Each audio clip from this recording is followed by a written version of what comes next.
चलिए भाई साहब, शुरू करते हैं हम लोग आयुर्वेदा को सीखना देसी भाषा में। जैसे कि इसके फर्स्ट पार्ट में बहुत अच्छे से हम लोग देख चुके थे कि दिनचर्या क्या है, दिनचर्या का मतलब क्या है। इसके साथ साथ देखे थे कि ब्रह्म मुहूर्त क्या है, दंत धावन क्या है, ऊर्ध्वर्तन क्या है, नस क्या है, गंडूस क्या है, कवल क्या है, धूमपान क्या है। हर एक चीज के बारे में, हर एक टर्मिनोलॉजी के बारे में बहुत सिंप्लीफाइड तरीका से देसी भाषा में आपको समझा चुके थे। आज है इसका सेकंड पार्ट। सेकंड पार्ट में क्या देखेंगे तो यहाँ पे लिखा हुआ है भाई साहब कि आहार और वेग। सुनेगा, आहार और वेग। आहार मतलब सिंपल समझ में आ रहा होगा आपको कि आहार मतलब कि खाना, कि खाना कैसे खाना चाहिए और कब खाना चाहिए। तो ये बोलोगे कि ये तो बहुत पहले से पता है, इसमें क्या नया चीज आप बताओगे मास्टर। तो सही बात है भाई साहब, आपको जो पहले से पता है वही चीज इसमें है, कुछ एक्स्ट्रा नहीं है। आहार मतलब सिंपल सा है खाना। खाना कब खाना चाहिए? जब भूख लगे। अकॉर्डिंग टू आयुर्वेदा बोला जाता है कि जब भूख लगे तब खाना चाहिए, ऐसे नहीं खाना चाहिए, बार बार नहीं खाना चाहिए। एक बार जब भूख लग जाए तो आप बहुत अच्छे से खाना खा लीजिए, खाने के बाद उसको पचने दीजिए, और जब पच जाए तो उसको फिर से आप खा सकते हैं। वही चीज यहाँ पे लिखा है कि डाइजेशन जब कंप्लीट हो जाए, फिर से सुनेगा, डाइजेशन अगर कंप्लीट हो जाए तो इसके बाद करो क्या होगा कि आपको हंगर होगा, मतलब कि भूख लगेगा।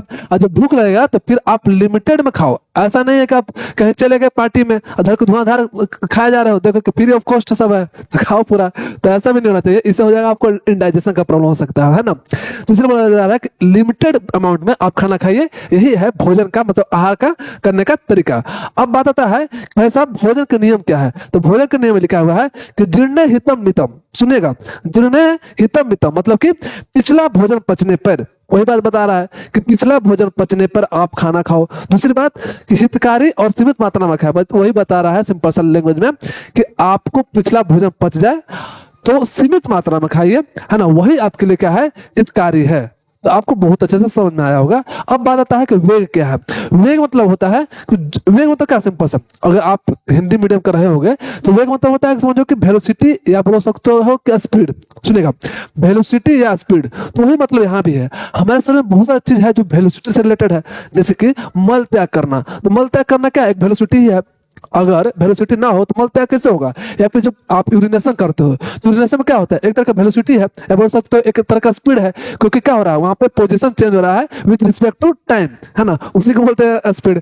तो ये चीज बोल रहा है कि वेग क्या है वैसा, या फिर बहुत नेचुरल अर्ज बोलते हैं कि जो इमरजेंसी नहीं बोलता कि नेचुरल अर्ज हो रहा है, मतलब कि क्या बोलते हैं प्राकृतिक संकेत, तो ऐसा टाइप के। तो वही चीज बोल रहा है कि क्या क्या है, तो उसमें हम लोग कैसे कैसे करेंगे। तो वही चीज बोल रहा है कि नेचुरल अर्ज हो। सुनेगा, अगर सिंपल सा एक लैंग्वेज में, ज्यादा इंग्लिश जाने की जरूरत नहीं, ज्यादा आयुर्वेदा के जाने की जरूरत नहीं है, ज्यादा संस्कृत जाने की जरूरत नहीं है, सिंपल लैंग्वेज में समझो कि अगर आपको यूरिनेशन करने का इच्छा हो कि भाई यूरिनेशन करना चाहिए अब, है ना, ऐसा आपको लगे कि भाई टैंक जो है फुल हो गया है, तो ऐसा सिचुएशन हो, या फिर आपको ऐसा हो कि भाई मल त्याग करना चाहिए, तो वैसे सिचुएशन में आप उसको नहीं रोकना चाहिए, आपको जो है उसको नहीं रोकना चाहिए। तो वही बोला कि नेचुरल अर्ज को डोंट स्टॉप, उसको रोको नहीं।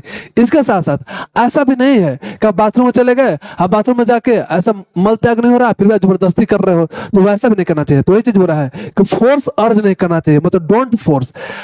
सिंपल सा एक लेने बोले तो कि नेचुरल स्टेज में जैसे तरह का वो था ना कि खाना जब कब तभी खाएंगे जब आपको भूख लगे, उसी तरह से आप उसको निकालेंगे उसी समय जब निकलने का उसका मन हो, अपने मन से नहीं करेंगे। हम लोग आगे चैप्टर में देखेंगे अधारणीय वेग। अधारणीय वेग मतलब कि ऐसे वेग जो हम लोग को धारण नहीं करना चाहिए, अगर उसका आप धारण करते हो तो बहुत तरह का बीमारी होता है, जो कि नेक्स्ट चैप्टर में, इसके नेक्स्ट चैप्टर में आपको आएगा। जैसे छींकना, छींकना एक तरह का अधारणीय वेग है, इसको धारण नहीं करना चाहिए, है ना।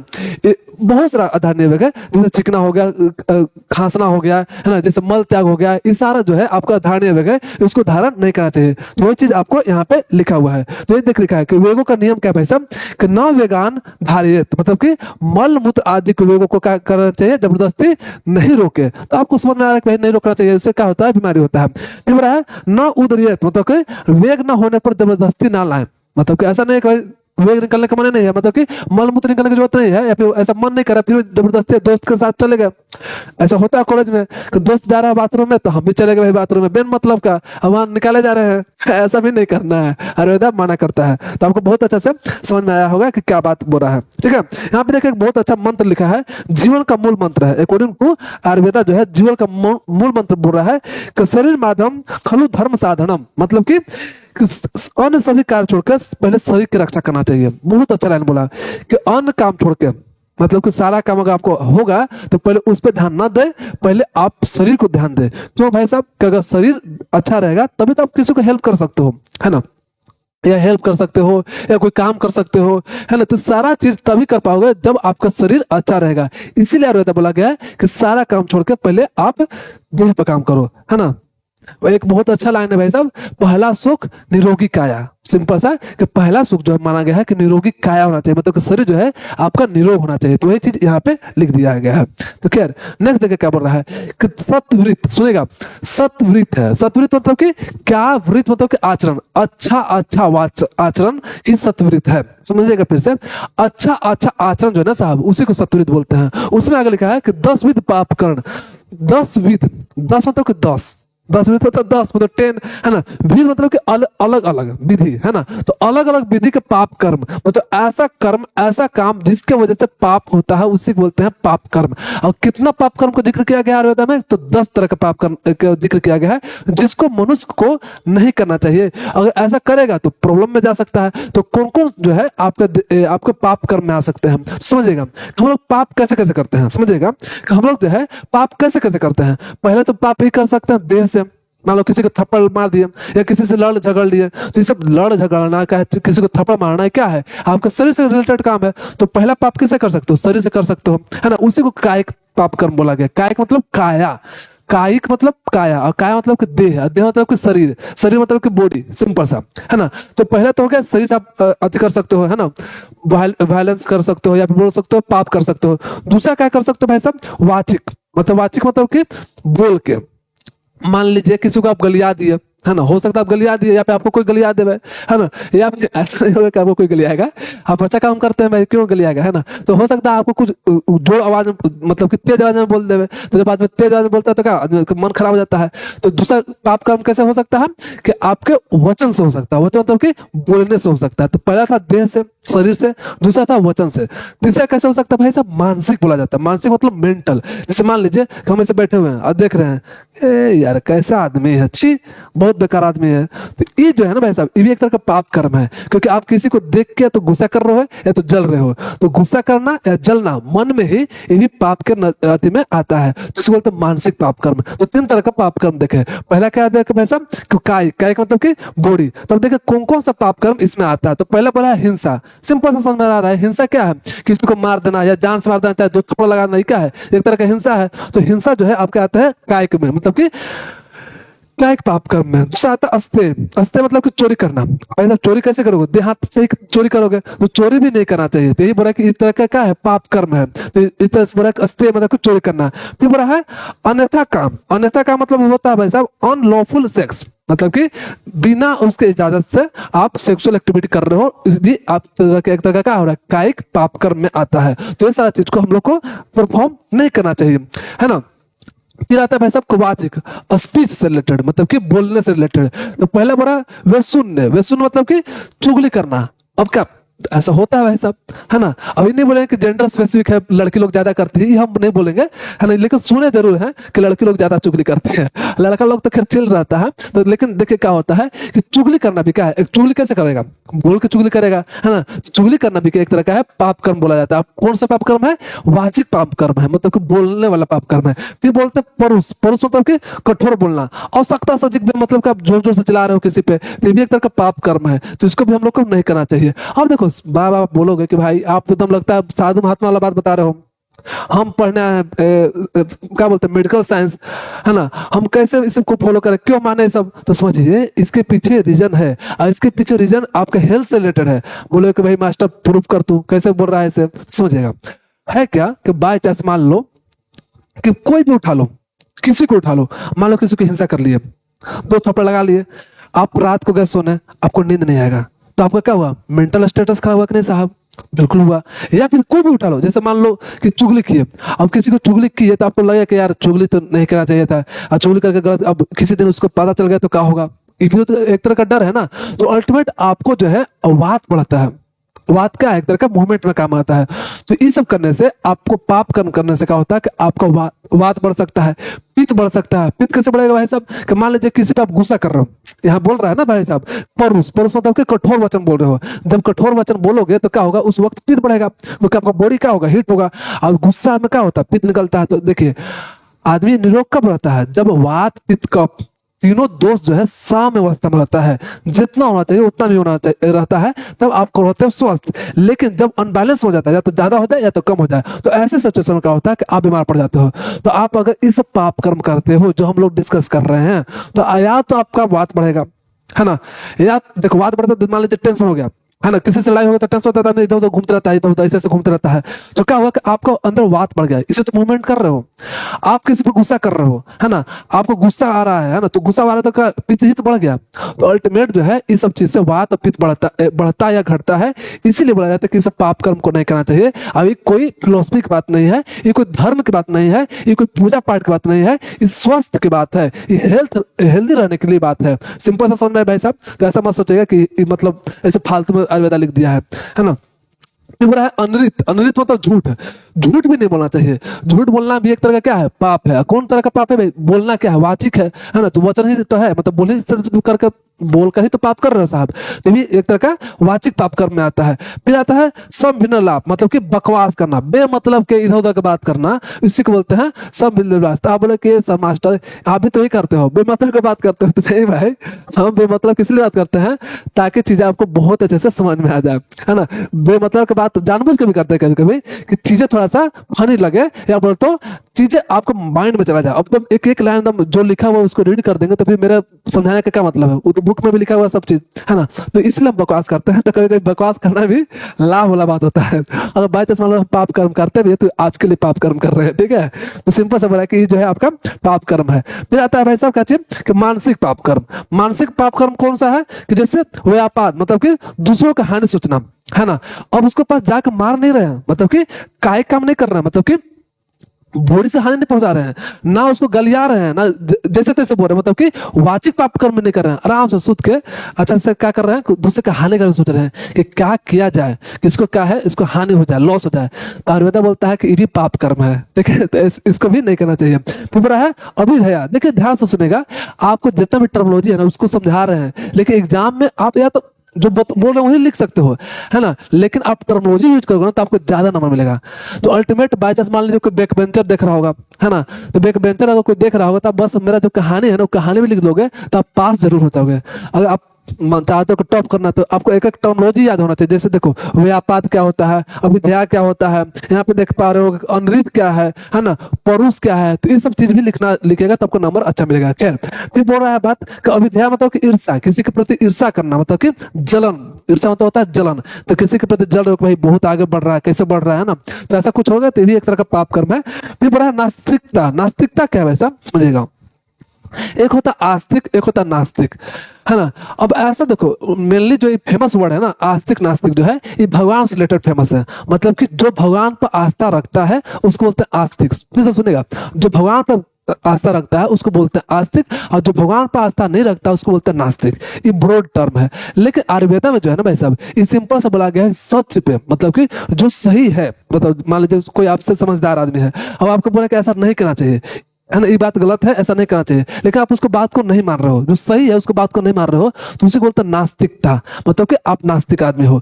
लेकिन ब्रॉड टर्म क्या होता है, आस्तिक नास्तिक। आस्तिक मतलब कि भाई साहब जो भगवान को भरोसा रखता है उसको आस्तिक बोलते हैं। नास्तिक मतलब कि जो भगवान पर भरोसा नहीं होता है।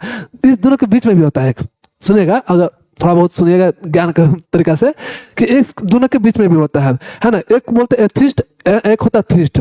थीस्ट मतलब क्या होता है, आस्तिक। थीस्ट मतलब आस्तिक, मतलब भगवान पर जो भरोसा रखता है उसको बोलते हैं थीस्ट। एक होता है जो भगवान पर भरोसा दम नकार देता है कि भगवान नहीं है ना, कुछ भी नहीं है, अपने आप सब चीजें बना है, तो उसको बोलते हैं नास्तिक, मतलब एथिस्ट बोलते हैं हम।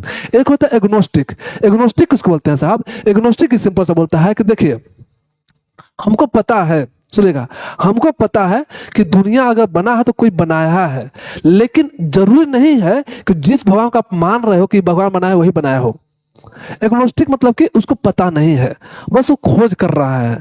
या फिर सिंपल सा समझो, आस्तिक लोग अच्छा काम क्यों करते हैं, अच्छा काम इसलिए करते हैं कि उसको लगता है कि रिवार्ड मिलेगा, भगवान से हमको रिवार्ड मिलेगा।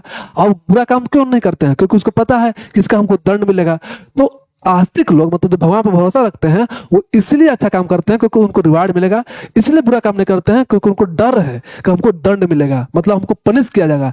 लेकिन एग्नोस्टिक लोग मतलब कि अज्ञेयवाद मतलब उसको नहीं पता कि भगवान है कि नहीं, लेकिन एग्नोस्टिक जो लोग जो होते हैं वो इसलिए गलत काम नहीं करते हैं क्योंकि उनको पता है कि क्या गलत है और क्या सही है। तो आप इसे सबसे देख लो कि सबसे बेस्ट कौन है, आस्तिक बेस्ट है कि नास्तिक बेस्ट है कि एग्नोस्टिक बेस्ट है ना। तो इस तरह से ये तो खैर एक्स्ट्रा नॉलेज था। तो अभी समझ लीजिए कि नास्तिकता क्या है भाई साहब, कि जो सत्य को नहीं माने। सत्य का मतलब जैसे मान लीजिए आप डॉक्टर के पास गए है ना, और डॉक्टर साहब बोले कि आपको ये खाना नहीं खाना चाहिए, मतलब ये खाना मत खाइए, वो खाना मत खाइए, है ना। तो ये सत्य है, नहीं खाना चाहिए, लेकिन आप उसको बात को माने ही नहीं, तो हो गया नास्तिकता। अब मानना नहीं माने क्या, मान से रिलेटेड है ना, मन से मतलब मेंटल से रिलेटेड है, तो यह है मानसिकता। ये पाप कर्म में आता है। अब मानना नहीं मानोगे तब क्या करोगे, अस्वस्थ रहोगे। तो ये बोल रहा है कि ऐसा सारा चीज जो है हम लोग को नहीं करना चाहिए। अब ये सब बहुत अच्छे से आप जो है समझ में आया होगा, ठीक है। अब नेक्स्ट देखिए कि जीवन का लक्ष्य और दया। सुनेगा, जीवन का लक्ष्य क्या है? तो बोलो कि जीवन का लक्ष्य पैसा कमाना है, जीवन का लक्ष्य शादी करना है, जीवन का लक्ष्य घूमना है। तो आयुर्वेदा बोलता है भाई साहब यह चीज बोलता है, लेकिन टर्मोलॉजी में बोलता है कि जीवन का लक्ष्य जो है तीन चीजों के बीच में बैलेंस बनाना है। सुनेगा, तीन चीजों के बीच में बैलेंस बनाना है। कोची कोची के बीच में, धर्म, अर्थ और काम। सुनेगा, धर्म, अर्थ और काम के बीच में बैलेंस बनाना है। मतलब कि ऐसा नहीं हो कि एक दूसरे को अफेक्ट करे, मतलब कि एक तरह का बैलेंस होना चाहिए। एग्जाम्पल को तरफ समझ लीजिए, समझिए भाई साहब, तीन तरह का बैलेंस बता रहे हैं, सुन लीजिएगा। कि ये धर्म है, ठीक है, ये अर्थ है। धर्म मतलब कि धार्मिक काम है ना, पूजा पाठ हो सकता है, या फिर किसी के प्रति परोपकार करना है ना, उपकार करना है। उपकार मतलब कि किसी को हेल्प करना है ना, तो इसको मतलब धर्म का काम। भाई अर्थ मतलब कि पैसा, रुपया पैसा कमाना, डेट इज कॉल्ड अर्थ। अब आता है भाई काम। काम मतलब कि किसी तरह का कामना हो सकता है। काम भी एक तरह का ब्रॉड टर्म है। काम को सब सेक्सुअल एक्टिविटी से जोड़ता है, एक तरह का नैरो एक्सपेक्ट बोल सकते हो, है ना, संकीर्ण विचार बोल सकते हो, एक तरह का छोटा विचार बोल सकते हो कि काम को डायरेक्ट सब क्या कहता है कि सेक्सुअल एक्टिविटी से जोड़ता है। लेकिन काम जो है एक ब्रॉड एक्सपेक्ट है। काम में सारा कामना आता है। कामना मतलब कि जो आपका इच्छा है, चाहे कुछ भी चीज का इच्छा हो ना, किसी चीज का पाने की इच्छा हो, नीट पास करने की इच्छा हो, बीएमएस के बहुत अच्छा डॉक्टर बनने की इच्छा हो, जितना भी इच्छा से रिलेटेड है ना, कामना, अभिलाषा, ये सब जितना भी है, ये आपका किस में आता है, आपके काम में आता है, ठीक है। तो यही चीज बोल रहा है कि तीनों में जो है ना भाई सब बैलेंस बनाना चाहिए। अब इसी को बोलते हैं त्रिवर्ग संतुलन। फिर से सुनेगा, इसी को बोलते हैं त्रिवर्ग संतुलन, जो हम समझा रहे थे कि तीनों बैलेंस बनाना है। जैसे मान लीजिए कि एक इंसान ऐसा है जो सिर्फ धर्म वाला काम कर रहा है ना, उसके पास 100 रुपया है और सारा क्या बांट रहा है, अपने पास कम पैसा अब बांट रहा है किसी को। तो क्या हुआ कि धर्म के चक्कर में क्या किया, अर्थ को खत्म कर दिया। अर्थ का मतलब पैसा खत्म कर दिया। तो ये प्रॉब्लम में आ जा सकता है, प्रॉब्लम में बिल्कुल आएगा। बाई चांस मान लीजिए इसको जरूरत पड़ेगा तो इसको कौन देगा, जरूरी तो नहीं कि इसको कोई देने वाला ही रहे, हाँ, तो ये प्रॉब्लम में हो गया। और दूसरा क्या कर सकता है कि अर्थ बहुत ज्यादा कमा रहा है, मतलब कि पैसा रुपया खूब कमा रहा है। इतना रुपया पैसा कमाने के चक्कर में क्या हुआ कि किसी को हेल्प नहीं कर रहा है। ये भी गलत बात है ना। अब बहुत ज्यादा पैसा कमा रहा हो और बाई चांस मान लीजिए आपके पास बहुत पैसा है, तो आपको किसी को हेल्प करना चाहिए। उनसे क्या होता है कि मन को पीस मिलता है, मतलब कुछ शांति मिलता है कि भाई बहुत अच्छा काम हम किए। तो इससे बोला जाता है कि अगर अर्थ ज्यादा भी नहीं होना चाहिए, है ना। दूसरा बोला काम, इतना भी कामना मत रख लो। कामना तो होना ही चाहिए। अगर बिना कामना के, बिना अभिलाषा के, बिना इच्छा के, है ना, आप कुछ बन ही नहीं सकते हो। आपको इच्छा था डॉक्टर बनना, तभी तो आप इच्छा डॉक्टर बन पाए, है ना। आपको इच्छा है कि कुछ और करेंगे, बेहतर डॉक्टर बनेंगे, तभी तो आप उसके लिए मेहनत कर रहे हो। तो इच्छा तो होना चाहिए, लेकिन इतना ज्यादा इच्छा नहीं होना चाहिए जिसकी वजह से अब बाकी सारा चीज बिगड़ जाए। अब मान लीजिए बहुत ज्यादा इच्छा हो जाए कि भाई हमको घर बनाना है ना, हमको बहुत सारा बिल्डिंग बनाना है, बहुत सारा सब करना है। उस चक्कर में क्या होगा कि अर्थ खत्म हो गया। अब अर्थ खत्म हो गया, बाई चांस बीमार पड़ गया, है ना। और जब बीमार पड़े तो पैसा है ही नहीं है, क्या कोई कामना के चक्कर में कामना को पूरा करने में आप खत्म कर दिए, है ना। घूमने में भी खत्म कर सकते हो। एक लाइन में बोले सिंपल सा बात कि तीनों में बैलेंस बनाना चाहिए। और तीनों में जो इंसान बैलेंस बनाता है, तो according to Ayurveda, according to dharma, बोला जाता है कि धर्म, अर्थ और काम पे जो बैलेंस बनाकर रखता है तो उसको मिलता है मोक्ष। मोक्ष किसको बोलते हैं भाई साहब, कि जन्म मरण से मुक्ति मिल जाता है। खैर, तो ये चीज बोल रहा है कि धर्म, अर्थ, काम, तीनों का सेवन एक दूसरे के बाधा पहुंचाए बिना करना चाहिए। बोला कि तीनों को यूज करना चाहिए, सेवन मतलब कि यूज करना चाहिए, लेकिन बाधा पहुंचाए बिना। जो एग्जांपल दिया ना कि आप इतना ज्यादा धर्म वाला काम कर रहे हो कि सब पैसा खत्म हो गया, आप इतना ज्यादा पैसा कमा रहे हो कि आप धर्म वाला काम नहीं कर रहे हो, तो ऐसा नहीं होना चाहिए। एक दूसरे को खाना नहीं चाहिए, एक दूसरे को डिस्टर्ब नहीं करना चाहिए। इसी को बोलते हैं त्रिविध संतुलन। अब बात बोलता है आत्मवत व्यवहार। देखिएगा, सुनेगा, हम क्या पढ़ रहे हैं, जीवन का लक्ष्य और दया। दया करना चाहिए। अब दया किस तरह से करना चाहिए भाई साहब, तो बोल रहा है आत्मवत व्यवहार करना चाहिए। आत्म मतलब होता है खुद, है ना। आत्मा मतलब खुद। जिस तरह से आप खुद के साथ व्यवहार करते हो वैसे ही हर किसी के साथ व्यवहार करना चाहिए, यहाँ तक कि एक छोटी चिट्टी के साथ भी वैसा ही व्यवहार करना चाहिए जैसा आप खुद के व्यवहार करते हो, है ना। एक बहुत फेमस लाइन है कि वैसा कर्म ना करें, वैसा काम ना करें जो आपको खुद ना पसंद हो। जैसे कि मान लीजिए आप किसी को थप्पड़ लगा दिए, आप चाहोगे कि कोई आपको थप्पड़ लगाए? नहीं। तो जब आप ये नहीं चाहते कि आपको कोई थप्पड़ लगा तो आप भी किसी को थप्पड़ नहीं लगाओ। उसी तरह से आप चलते चलते किसी के पास गए बिना मतलब कि मतलब जो आपका जो है यहाँ पे कैसे है, मान लीजिए ये पतंग है ना, पतंग बोल सकते हो आप, कीट बोल सकते हो, आपको कुछ कर नहीं रहा है लेकिन बेमतलब कैसे धक्का पीट दिया, मार दिया। अगर वही चीज मान लीजिए कोई राक्षस होता है, राक्षस आकर आपको ऐसे पीट कर मार देता है, तो आप ऐसा चाहोगे कि आपको कोई ऐसा करे? नहीं। तो जो चीज आप नहीं चाहते हो ना वैसा किसी और के साथ ना करो। तो वही चीज बोल रहा है आत्मत व्यवहार, मतलब कि सभी प्राणियों में यहाँ तक चिट्टी से लेकर मनुष्य तक अपने सम्मान रखे, मतलब कि एक जैसा समझे। ऐसा ना सोचे कि ये तो बहुत बेकार है, इसको मारो, इसको पे हक है। बहुत सारे देखते हैं गांव में लोग, देखते थे हम कि गांव में जब रहते तो देखते थे क्या कि चलते चलते क्या हुआ, उठाया ढेला और उठा के ढेला से मार दिया कुत्ता को, बेमतलब के कुत्ता मार रहा है ना। तो ऐसा कुछ नहीं करना चाहिए, अकॉर्डिंग टू आयुर्वेदा ऐसा नहीं करना चाहिए। अब बात बोलते हो कि ऐसा क्यों नहीं करना चाहिए, तो एक्सप्लेन कर चुके हैं कि अगर बाय चांस मान लो कि उसको मारोगे तो आपका मन भी खराब हो सकता है। तो ये बोला कि दूसरा कि दान और सेवा। दान मतलब भाई साहब कि दीन दुखियों को क्या करना चाहिए कि दान देना चाहिए, रुपया पैसा जिसको जरूरत है उसको देना चाहिए। अब कल के डेट में आप डॉक्टर बन जाओगे तो आपको अगर मान लीजिए कोई ऐसा पेशेंट है जिसके पास पैसा नहीं है तो फिर आप कॉस्ट भी आप इलाज कर सकते हो, या फिर उससे थोड़ा सा कम पैसा लो, है ना। इससे क्या हुआ, एक तरह का दान दिया, और दान देने से मन जो है स्वच्छ होता है। तो ये बोला है कि दीन दुखियों को जो है आपको सेवा करना चाहिए, रोगियों को भी सेवा करना चाहिए, है ना। इसके साथ साथ याचक को मतलब कि याचक मतलब कि जो भिखारी है, तो भिखारी को अपमान ना करे, है ना, उन्हें खाली हाथ ना लौटाए। एक बहुत बहुत अच्छा कहानी सुने थे एक जगह हम कि क्या हुआ ना कि एक भिखारी था, ठीक है। भिखारी एक घर में गया, अब बोला कि भाई भीख दे दो हमको। तो उस समय उसकी जो है एगो क्या था, उसकी मतलब समझो कि क्या बोलते बहू थी, समझिए क्या कि बहुत ही सास जो है कहीं बाहर गई थी, हाँ सास जो है बाहर गई थी, बहू घर में थी, तो भीख मांगा कि थोड़ा सा मैया थोड़ा सा हमको दे दो, थी है ना, भीख दे दो। तो उसकी जो बहू थी हमेशा माना करे कि नहीं बाबा हम नहीं देंगे, चाहिए, हाँ। तो फिर 2 3 बार 4 बार 5 बार मांगी, लेकिन 5वां जो है उसकी जो बहू थी माना कर दे। बेचारा भिखारी जो है आगे चला गया, है ना।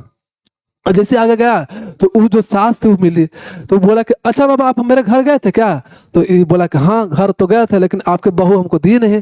तो बोले कि क्या है नहीं दी क्या, चलिए तो जैसे देखते हैं कि कहने दी। वो बहुत गुस्सा हो गई सास उसकी। तो ये जो भिखारी था बहुत खुश हो गया, सोचा कि हाँ आज लगता है कि हमको जो है भीख मिल जाएगा। और जाता है जैसे और जाके फिर बोलता है कि बाबा अब हम बोलते हैं कि आपको भीख नहीं देंगे। तो अल्टीमेट क्या हुआ भाई साहब कि वो भी मना किए, उसकी जो है बहू वो भी मना की, लेकिन इसका एटीट्यूड था कि भाई वो कैसे मना कर दी, माना तो सिर्फ हम करेंगे। तो अल्टीमेट क्या हुआ, को भी भीख नहीं दिया। तो ऐसा नहीं होना चाहिए, आपको भीख देना चाहिए। तो ये चीज बोल रहा है कि अगर कोई भिखारी हो जिसको जरूरत है उसको आपको भीख देना चाहिए। फिर बोल रहा है मध्यम मार्ग, बहुत अच्छा लाइन लिखा हुआ भाई साहब, मध्यम मार्ग। मध्यम मार्ग मतलब कि ना खुश में बहुत खुश होना चाहिए, न दुख में बहुत ज्यादा दुखी होना चाहिए। इसी चीज को आपको श्री कृष्ण जो है जब गीता उपदेश दे रहे थे आपको अर्जुन जी को, तो बोले थे अस्तित्व प्रज्ञ होना चाहिए इंसान को। अस्तित्व प्रज्ञ मतलब कि हर समय अपने आप को स्थिर रखना चाहिए, ब्रेन को।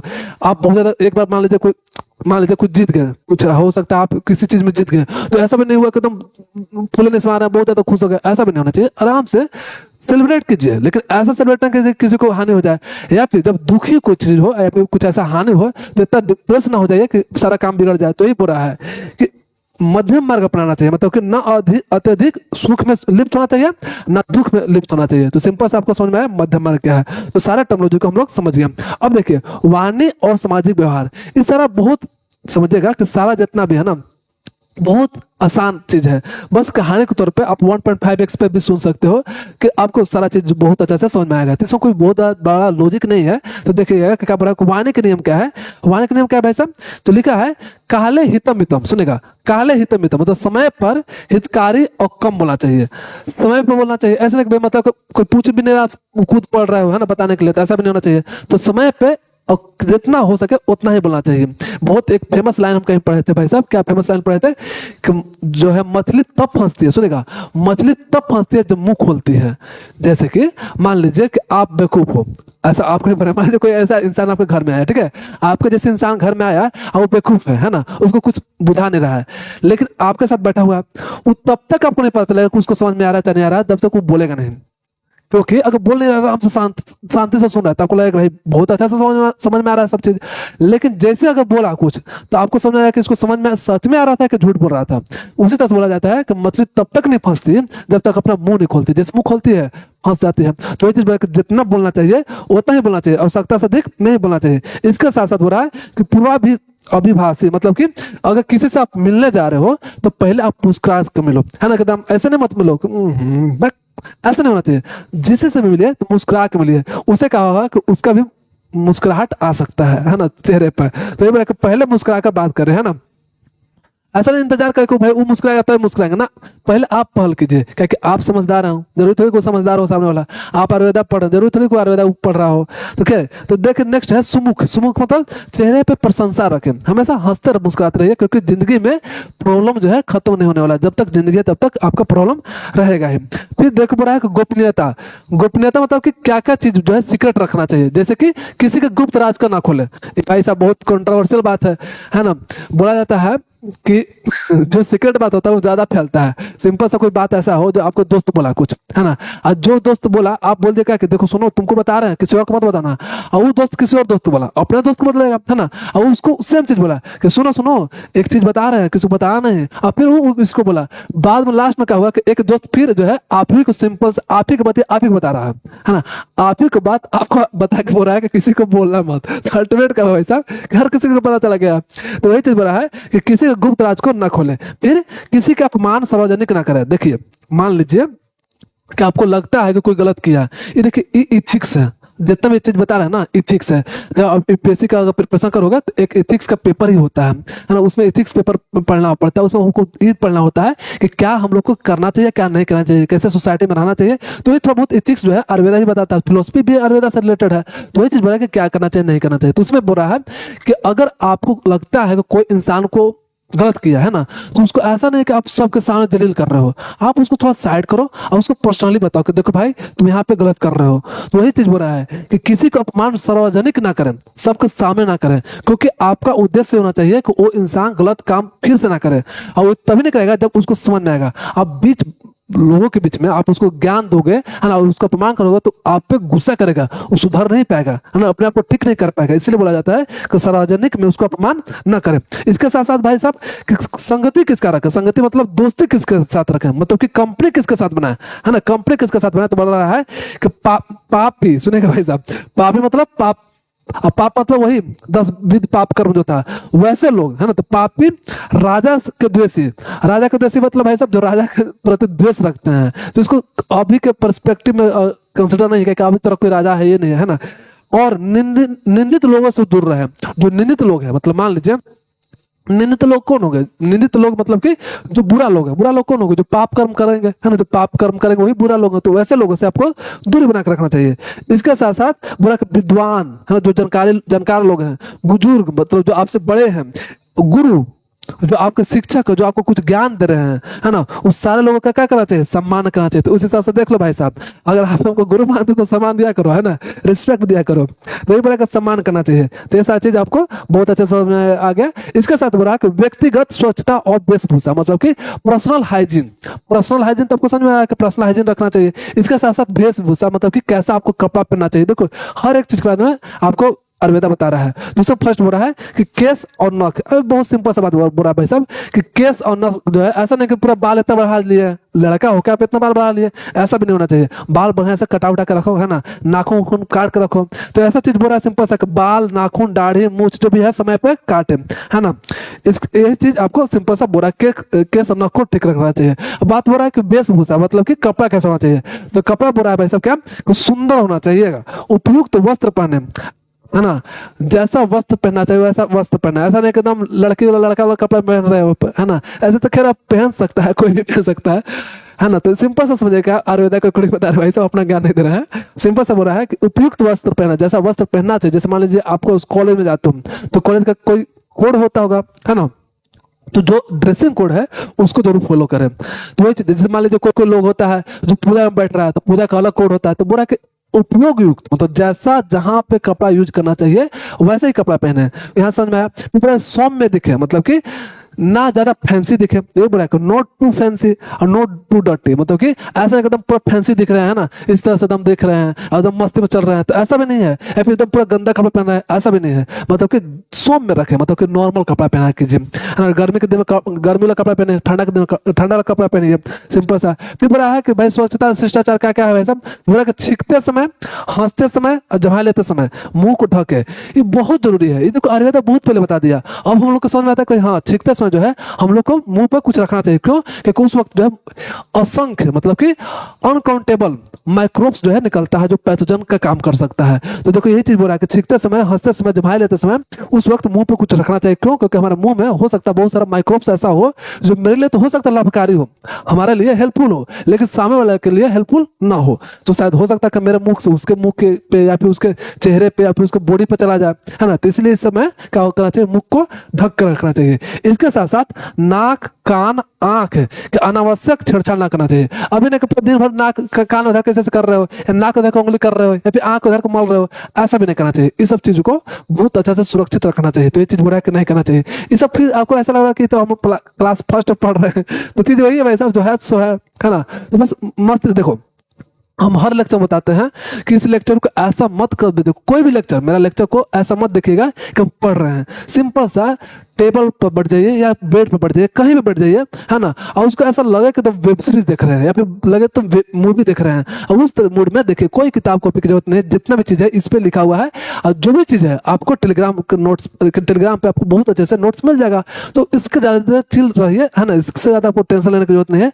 आराम से देखिए, आपको सारा चीज़ याद हो जाएगा। तो ये चीज़ बोल रहा है। फिर बड़ा रत्न और मंत्र, रत्न और मंत्र क्या होता है भाई साहब, ग्रह शांति के लिए रत्न धारण करना चाहिए, है ना। देखो इस चीज तो खैर अब अप्लाई नहीं होता है, लेकिन अकॉर्डिंग टू आयुर्वेदा बोल रहा है कि रत्न धारण करना चाहिए। कोई कोई क्या करता है, अंगूठी पहनता है, कोई कोई माला पहनता है। देखो ये सब काम नहीं करता है, समझो। ये सब ऐसा नहीं कि सब काम ओरिजिनल करता है, लेकिन सब है मन पे। जैसे मान लो कोई महान आदमी है ना, बोला जाता है कि कोई मान लीजिए कि गांव में है, उसको कोई बीमारी नहीं है ना। अब डॉक्टर से दिखाया, डॉक्टर बोला कि भाई कोई बीमारी तो हो ही नहीं रहा, ब्लड टेस्ट कराया, ब्लड टेस्ट में कुछ निकला ही नहीं। तो अब क्या करोगे कि भाई सब इसको कैसे ठीक करें, तो उसको सिंपल से एक ऐसा डॉक्टर के पास लेके जाओ जो बहुत ज्यादा फेमस है। अब उसके दिमाग में क्या होगा कि भाई डॉक्टर बहुत फेमस है, तो सिंपल से डॉक्टर आया, अब बोला कि देखिए सुनिए, आपके लिए एक स्पेशल दवा बना के लाया है, सुनिएगा फिर से, आपके लिए एक स्पेशल दवा बना के लाया है, इसको बस एक खा लीजिए, एक दवा खा लीजिएगा ना, तो आपको हमेशा के लिए ठीक हो जाएगा। अब मजे के बाद भाई साहब उस रोगी को ठीक हो जाता है। इसी को मेडिकल टर्म बोला जाता है प्लेसिबो इफेक्ट। फिर सुनिएगा, इसी को बोला जाता है प्लेसिबो इफेक्ट। इसमें क्या होता है कि रोगी को बिना दवा के भी ठीक हो जाता है, क्योंकि उसको हुआ था माइनिया, उसको था ब्रेन से रिलेटेड प्रॉब्लम, उसको ऐसा शक था कि हमको बीमार है, जबकि बीमार नहीं था। तो वही चीज बोल रहा है कि रत्न धारण का होता है कि बाई चांस मान लीजिए कि आपको लगता है कि आपको भूत पकड़ लिया, या आपको लगता है कि कोई हमको नजर लगा दिया, तो पहले के लोग क्या करता था कि मंत्र उच्चारण करता था, या फिर बोलो तो सिंपल सा माला दे देता था कि देखो बाबू माला है, और माला जब तक पहनोगे ना तब तक भूत आसपास नहीं भटकेगा। तो ये सब क्या था, भूत तो खैर अभी तक प्रूफ हुआ नहीं है, लेकिन जैसे माला पहन लिया तो उसको एक तरह का विश्वास हो गया, बिलीव हो गया कि हाँ भाई अब हमको भूत नहीं पकड़ेगा। तो ये चीज बोला है कि इस सब चीज का धारण करना चाहिए, मंत्र जाप करना चाहिए, तो ये सब चीज है भाई सब, ठीक है। इसके साथ देखो मंत्र जाप तो करना ही चाहिए। बहुत सारा एम्स का भी डॉक्टर लोग रिसर्च वगैरह किया है कि गायत्री मंत्र, मतलब कि बहुत सारा मंत्र है ना हिंदू धर्म में, बहुत सारा मंत्र है, उसमें से सबसे बेस्ट मंत्र बोला जाता है गायत्री मंत्र है। क्योंकि मंत्र जब उच्चारण करते हैं हम लोग तो एक तरह का समझो कि फ्रिक्वेंसी निकलता है, कोई भी चीज बोल रहे हैं तो एक तरह का फ्रीक्वेंसी होता है, और सबका उच्चारण स्थान के अकॉर्डिंग फ्रीक्वेंसी अलग अलग होता है। तो गायत्री मंत्र जब यूज करते हैं, जैसे ओम भूर्भुवस्सुवः तत्सवितुर्वरेण्यं भर्गो देवस्य धीमहि धियो यो न प्रचोदयात्, तो ये जो एक तरह का फ्रीक्वेंसी क्रिएट कर रहा है, और वो जो फ्रीक्वेंसी है ना एक पॉजिटिव फ्रीक्वेंसी क्रिएट करता है आपके ब्रेन में, ब्रेन के फ्रीक्वेंसी को एक तरह का रेजोनेंस क्रिएट करता है, जिसकी वजह से आपको मन को शांति मिलता है। तो कोई कोई मंत्र काम भी करता है, ये बस आपको एक्स्ट्रा नॉलेज के लिए था। अब बात है भाई यात्रा सुरक्षा और शारीरिक निषेध, मतलब कि भाई साहब कि यात्रा सुरक्षा करते उसमें मतलब मान लीजिए कि आप यात्रा कर रहे हैं ना, कहीं पे जा रहे हैं, तो उसके लिए क्या क्या करना चाहिए इसकी बात करें तो देखो बहुत जल्दी जल्दी करते हैं हम लोग, है ना। सिंपल सिंपल बात है। तो जब यही बोला कि यात्रा उपकरण क्या क्या है, मतलब कि कौन कौन सा टूल्स जो है हमको लेकर जाना चाहिए अगर कहीं जाते हैं तो बोला कि धूप में, बारिश में छाता लेकर जाना चाहिए। सिंपल सा बात है, छाता लेकर जाना चाहिए। उसके साथ साथ जूता पहन कर जाना चाहिए। इसके बाद बोल रहा है कि हाथ में डंडा लेकर चलना चाहिए। अब तो क्या देखिए, अब ऐसा अप्लाई नहीं होगा, लेकिन पहले का में क्या होता था कि पहले लाइट वगैरह नहीं होता था, है ना, बल्ब वगैरह नहीं होता था, तो आदमी जब रात में निकलता था तो डंडा लेकर जाता था कि बाई चांस मान लीजिए कोई हमला कर दिया, कुत्ता हमला कर दिया, चाहे बिल्ली हमला कर दी, है ना, तो उसको मारने के लिए। तो ये चीज बोल रहा है कि सबको लेकर चलना चाहिए। फिर बोला कि कौन कौन जगह पर नहीं जाना चाहिए, याद रखिएगा। बुरा है कि कहाँ कहाँ इंसान को नहीं जाना चाहिए। तो पहले बोला है कि शमशान घाट, शमशान घाट पे नहीं जाना चाहिए, जहाँ पे मुर्दा जलाया जाता है तो वहाँ पे नहीं जाना चाहिए। वध स्थल, वध स्थल मतलब कि जहाँ पे जानवर काटे जाते हैं, हो सकता है कि मुर्गा काटा जाए या तो हो सकता है मुर्गी काटा जाए, तो ऐसा जगह पे आपको नहीं जाना चाहिए। इसके जगह पे चौराहा पे नहीं जाना चाहिए। चौराहा मतलब कि ऐसा राह जहाँ पे चार राह मिलते हों, उसको बोलते हैं चौराहा। और इसके पीछे लॉजिक भी है भाई साहब, कि वो ऐसा है कि वहाँ पे थोड़ा सा ज्यादा भीड़ भाड़ की जगह है, वहाँ पे गाड़ी मोटर ज्यादा चल रहा है, और वहां जाओगे तो वहां पे ज्यादा चांस है एक्सीडेंट होने के लिए। इसलिए आयुर्वेदा बोलता है कि ऐसा जगह पे अगर काम हो तो जाओगे ही, अगर बिना मतलब का खड़ा मत रहो वहाँ पे। तो ये चीज वहाँ पे नहीं रहना चाहिए। सुना सुना घर में, मतलब बाई चांस मान लीजिए बहुत दिन से पुराना घर है, उसमें कोई जा ही नहीं रहा है, तो वहाँ घर पे भी नहीं जाना चाहिए। हो सकता है चोर दबक के रह गया। पहले के लोग बोलता था कि भूत रहता था, लेकिन भाई साहब हो सकता है चोर हो सकता है बदमाश बैठा हो लुका के, आप जाते हो आपको मार देवे। हाँ, तो ऐसा जगह पर नहीं जाना चाहिए।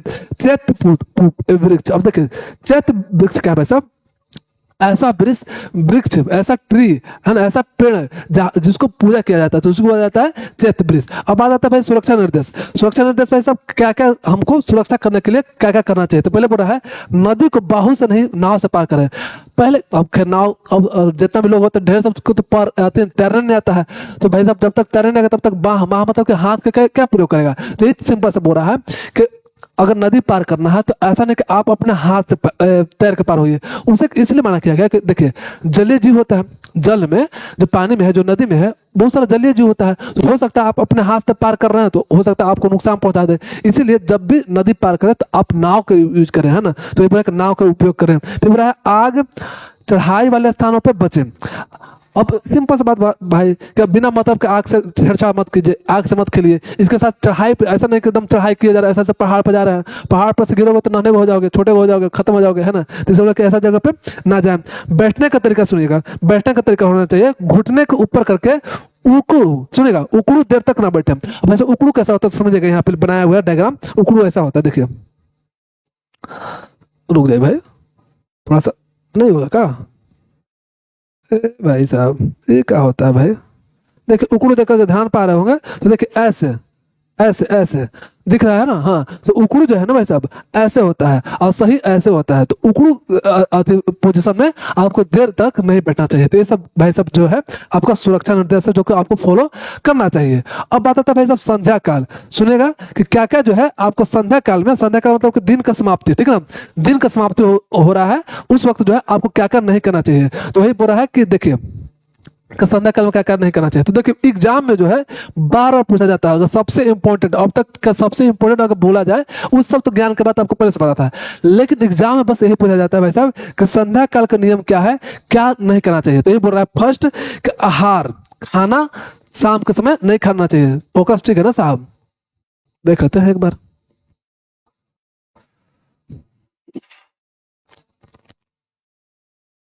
हाँ सुनेगा, तो बोल रहा है कि आहार मतलब कि खाना जो है शाम के समय नहीं खाना चाहिए। इसके साथ निद्रा, निद्रा मतलब कि सोना नहीं चाहिए। इसके साथ मैथुन मतलब कि सेक्सुअल एक्टिविटी नहीं करना चाहिए शाम के समय। फिर बोल रहा है अध्ययन, अध्ययन मतलब कि पढ़ाई नहीं करना चाहिए।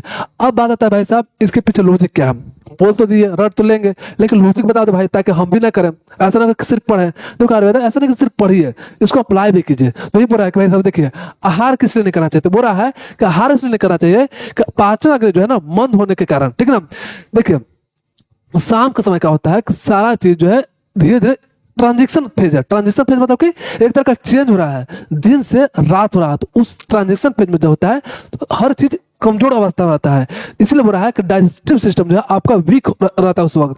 अगर डाइजेस्टिव सिस्टम वीक है तो उसमें हो सकता है आप जब खाना खाए तो सही से नहीं पचे, और जब खाना सही से नहीं पचेगा तो आपको आम बनाएगा। आम मतलब कि अनडाइजेस्टेड फूड मटेरियल। तो जब अनडाइजेस्टेड फूड मटेरियल है वो ना क्रिएट हो, इसलिए आपको शाम में खाना नहीं खाना चाहिए। दूसरी बात बोल रहा है मैथ मतलब कि सेक्सुअल एक्टिविटी भी नहीं करना चाहिए। क्यों भाई साहब सेक्सुअल एक्टिविटी को नहीं करना चाहिए? क्योंकि शाम के समय आपको पता ही है कि दिन के शुरुआत में आपका कब बढ़ता है ना, दोपहर के समय में, मतलब एक समझो कि दिन के मध्य में आपका पित्त बढ़ता है और दिन का लास्ट में आपका वात बढ़ता है। तो वही बोला है कि उस समय क्या है आपका शरीर में वात बढ़ा हुआ रहता है। पूरा एक वात जो उसका प्रकोप होने की वजह से क्या होता है शरीर जो है वो जो है आपका कमजोर पड़ सकता है। इसीलिए आपको जो है सेक्सुअल एक्टिविटी शाम के वक्त नहीं करना चाहिए। इसके साथ साथ बोला भाई कि निद्रा क्यों नहीं लेना चाहिए, मतलब कि सोना क्यों चाहिए? तो बोला है कफ दोष बढ़ने से शरीर में भारीपन और मेटाबॉलिज्म खराब हो सकता है। देखिए शाम में जब सोइएगा तो आपका कफ बढ़ सकता है, इसलिए ध्यान देते होंगे कि कभी बाई चांस आप सो जाते होंगे शाम के समय और जब उठते होंगे तो आपका शरीर थोड़ा भारी लगता होगा, या फिर आपको माथा भारी लगता होगा, सर जो है भारी भारी लगता होगा, सर दर्द करने लगता होगा। आप कभी सो के देखिएगा शाम के समय, अगर आप शाम को नहीं सोते होंगे तो आप शाम को सो के देखिएगा तो आप देख पाओगे कि आपका सर जो है भारी भारी लगेगा। ऐसा भारी भारी भारी भारी लगना किसका गुण है? आपका किसका गुण है भाई साहब? कफ का गुण है, क्योंकि कफ जो है उस वक्त बढ़ा रहता है इसलिए भारी भारी लगता है। तो ये बोला है कि इसलिए आपको निद्रा नहीं लेना चाहिए। इसके साथ बोला अध्ययन मतलब कि पढ़ाई नहीं करना चाहिए। ये देखिए अच्छा बात बोले आप, पढ़ाई नहीं करना चाहिए। एक तो बहाना मिला कम से कम शाम का हम पढ़ेंगे नहीं, तो ये बोला भाई अध्ययन नहीं करना चाहिए। क्यों? क्योंकि एकाग्रता की जो है कमी होता है, मानसिक तनाव जो है इसमें बढ़ सकता है, इसलिए इस सब चीज के लिए मना किया गया है। इसके साथ साथ देखिए भाई साहब कि मद मतलब अल्कोहल, बोला गया है कि अल्कोहल तो ना बेचना चाहिए, ना खरीदना चाहिए, ना कुछ भी करना चाहिए। तो ये बोला है कि निषेध मतलब ना बेचना, बनाना, देना, लेना सब जो है वर्जित है, मतलब कि मना किया गया है। किससे? आपका अल्कोहल से। दृष्टि सुरक्षा मतलब कि आंख कैसे सुरक्षित रहे, तो इसलिए बोला गया है कि ऐसा कुछ चीज ना देखे जो चमकीली हो, मतलब कि जो ब्राइटनेस ज्यादा हो, या फिर आप सूरज को डायरेक्ट ना देखे, उससे आपका आंख खराब हो सकता है। तो ये बोला कि बोला कि सूरज को या चमकदार चीजों को लगातार ना देखे, उससे आपका आंख खराब हो सकता है। तो बोला शत्रुता का त्याग करें, मतलब कि अगर शत्रु है तो शत्रु को दोस्त बनाइए, शत्रुता मत रखे, क्योंकि शत्रुता रखेगा तो आपका मानसिक जो है ना डिस्टर्बेंस पैदा होगा। आपको हमेशा डर लगा रहेगा भाई पता नहीं क्या कर दूं, है ना। इसलिए अगर शत्रु है तो हो सकता है उसकी गलती से हो, चाहे आपको अपनी गलती से हो, किसी का भी गलती हो, तो आप पहल कीजिए और जाकर उसको बोलिए भाई साहब जो भी हम लोग के बीच में कॉन्फ्लिक्ट खत्म करते हैं, हम लोग दोस्ती रहेंगे। उससे होता है आदमी चिल रहता है, ठीक है। तो इसलिए बोला है कि शत्रुता हम लोग जो है नहीं करेंगे, ठीक है। अब बात पर है कि इस अब देख के हम लोग जितना पढ़े ना, एक तरह का उपसंहार मतलब कंक्लूजन क्या निकलता है। कंक्लूजन क्या निकलता है भाई साहब? अध्याय का सार क्या है? तो बोला है दिनचर्या। दिनचर्या मतलब क्या बोलते हैं भाई साहब? कि दिन भर में जो चर्या कर रहे हैं, मतलब जो आचरण कर रहे हैं, सुबह से लेकर रात के सोने तक, मतलब समझो कि शाम तक का जो भी आपका आचरण है उसी को बोलते हैं दिनचर्या। अब आचरण दो तरीके से कर सकते हैं, एक आहार से, एक विहार से, खाना खा के, और लाइफ स्टाइल से। तो वही बोला दिनचर्या। उद्देश्य क्या भाई साहब? दिनचर्या क्यों फॉलो करें? क्योंकि जीवन को रोग मुक्त करने के लिए और सफल बनाने के लिए, मतलब कि स्वास्थ्य की रक्षा करना है ना, उसी के लिए आपको दिनचर्या को फॉलो करना चाहिए। तो बोला कि भाई साहब इसका बेनिफिट क्या है? तो जो व्यक्ति इन आचरणों का पालन करता है तो वह प्राप्त करता है क्या? दीर्घायु प्राप्त करता है, मतलब कि उसका लाइफ जो है बहुत लॉन्ग लाइफ रहेगा, फिर आरोग्य रहेगा, मतलब कि हेल्दी रहेगा, बीमार जल्दी नहीं पड़ेगा। इसके साथ ऐश्वर्य होगा, मतलब भाई साहब बीमार नहीं पड़ेगा तो क्या कमाएगा, और जो कमाएगा तो क्या होगा? पैसा रुपया होगा। तो ये बुरा है कि ऐश्वर्य मतलब वेल्थ भी उसका होगा, फेम भी होगा। इसके साथ साथ लोक और परलोक में भी सुख मिलेंगे, यानी कि उसके इस लोक में तो मिलेगा भी, जो भगवान जहाँ है परलोक बोलते हैं वहां भी उसको सुख मिलेगा। हमने बोले भाई साहब आयुर्वेदा बोल रहा है, तो आयुर्वेदा के अकॉर्डिंग परलोक में भी सुख मिलेगा। इसे बोला जाता है कि आयुर्वेद जो है केवल चिकित्सा नहीं है, जीवन जीने का एक कला है, आर्ट ऑफ लिविंग है। इसी तरह से भाई साहब आज का लेक्चर बहुत अच्छे से समाप्त हो चुका है। पूरा चैप्टर जो है पूरा अच्छे से समाप्त हो गया है। अब यहाँ से जो है आप कोई बुक निकाल लीजिए, कोई भी नोट्स निकाल लीजिएगा, आप पढ़िएगा तो बहुत अच्छे से समझ में आएगा। इसी तरह से पढ़ते रहिए, मुस्कुराते रहिए और जिंदगी में कुछ बेहतरीन कीजिए। तब तक के लिए धन्यवाद।